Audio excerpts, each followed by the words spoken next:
exit le tumulte parisien, welcome la vie au grand air.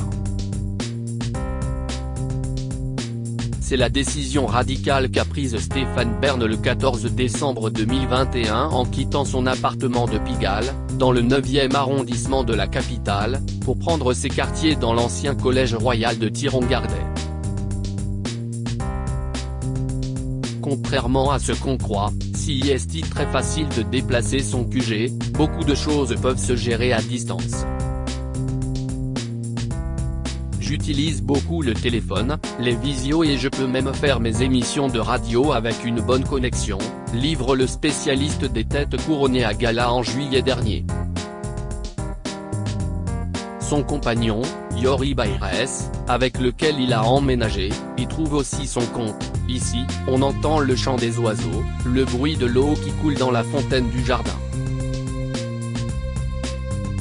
Ça m'apaise, détaille celui qui a lancé sa propre application de rencontre. Il faut dire que l'endroit, situé au cœur de ce village du Perche typique de 980 habitants, est bucolique à souhait. Les teckels du couple, Scoop et Mirza, peuvent aller et venir librement sur les 600 mètres carrés de terrain, où Stéphane Bern a installé un poulailler, des jarres et même une chèvre, non loin des jardins à la française, du jardin d'hiver, de la roseraie et même du labyrinthe. Hélène, l'intendante, s'occupe chaque jour de concocter de bons petits plats avec les fruits et légumes du potager.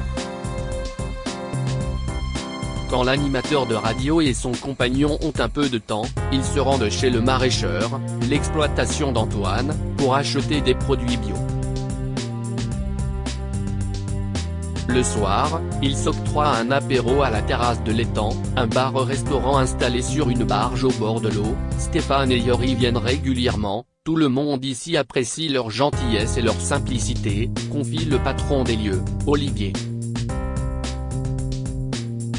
4 millions d'euros de rénovation. Cette vie simple, proche de la nature et des hommes, il faut pourtant la mériter. Stéphane Bern a acquis cette propriété début 2013 et n'a depuis de cesse de la rénover à coups de fortes sommes. L'aventure immobilière commence un soir de décembre 2012, alors que le présentateur est sur un tournage en Normandie. Jean-Louis Remieux, producteur de l'émission Secret d'Histoire, l'appelle pour lui dire que le président du Conseil général des Way-et-Loire a une demeure qui serait susceptible de l'intéresser. Direction le Perche pour découvrir l'ancien collège royal et militaire. Mais mauvaise surprise, tout tombe en ruine, l'État n'a pas les moyens de le sauver. Faites une offre et elle sera acceptée, lance le maire à l'intéressé. Ce dernier propose 300 000 € et promet d'investir pour entretenir le domaine. Marché conclu, Stéphane Bern est propriétaire. L'animateur d'Historiquement Vôtre est sous le charme de son nouveau bien. Je n'avais pas le fantasme du châtelain. Si on m'avait proposé un vrai château, je ne l'aurais pas fait. J'aurais eu l'impression de singer les têtes couronnées que je côtoie depuis toujours. Très vite, ce qui m'a attiré, si est l'idée d'en faire, outre ma maison, un musée, explique-t-il aux Parisiens. Et pour cause, bâti en 1630 dans l'enceinte d'une abbaye du XIIe siècle, l'endroit a traversé les siècles.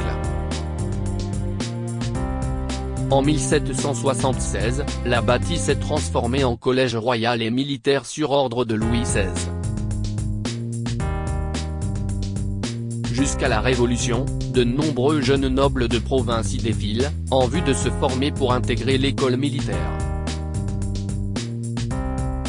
J'ai une mission de transmission auprès des jeunes générations, j'invite les gamins à visiter le collège, mais aussi de développement de l'économie locale, continue-t-il. De quoi régaler le mordu de patrimoine. Un peu moins son porte-monnaie. Je me suis endetté au-delà de mes capacités, 4 millions d'euros à rembourser sur 25 ans. J'ai refusé toutes les aides publiques.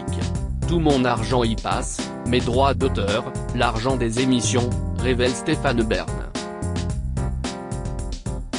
En achetant le collège, Stéphane Bern s'est aussi engagé à créer un musée dans les anciennes salles de classe, ce qui lui a permis de se distinguer de deux autres acheteurs intéressés.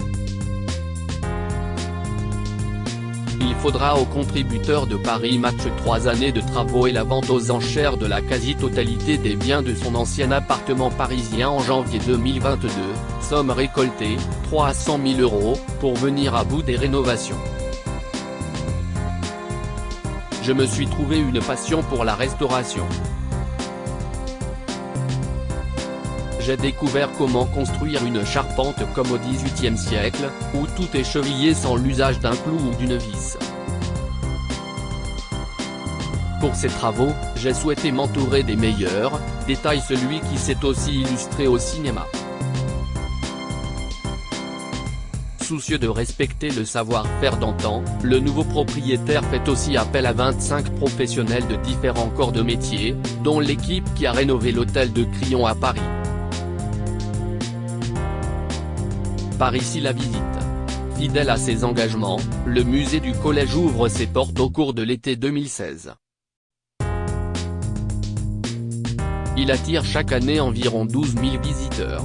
En plus d'en apprendre sur l'histoire des lieux, les curieux peuvent déambuler dans les jardins dont la restauration a été confiée au paysagiste Louis Bennec, connu pour avoir œuvré aux Tuileries, à Versailles et à Vaux-le-Vicomte. Prix de l'entrée, 8 €. Et possibilité en fin de visite de s'offrir une bougie ou un toile de la marque Collège Royal, nouvelle gamme de produits développée par Stéphane Bern. Avec Yori, qui est un créatif, on a imaginé la marque Collège Royal pour vendre nos produits maison, des coussins, des savons, des tabliers. Et même des chaussettes à l'effigie des teckels, s'amuse-t-il. D'ici les prochains mois, les visiteurs pourront découvrir les dernières parties du collège, que l'ancien chroniqueur de RTL prévoit de rénover, transformer un pigeonnier en salle d'exposition, l'ancienne boulangerie en salon de thé. La seule partie interdite au public est l'ancienne maison du prieur de l'abbaye, qui abritait autrefois les dortoirs. C'est là que Stéphane Bern et Yori se sont installés. L'ami de Brigitte Macron a aménagé les lieux de telle sorte qu'on se croirait de retour au XVIIe siècle.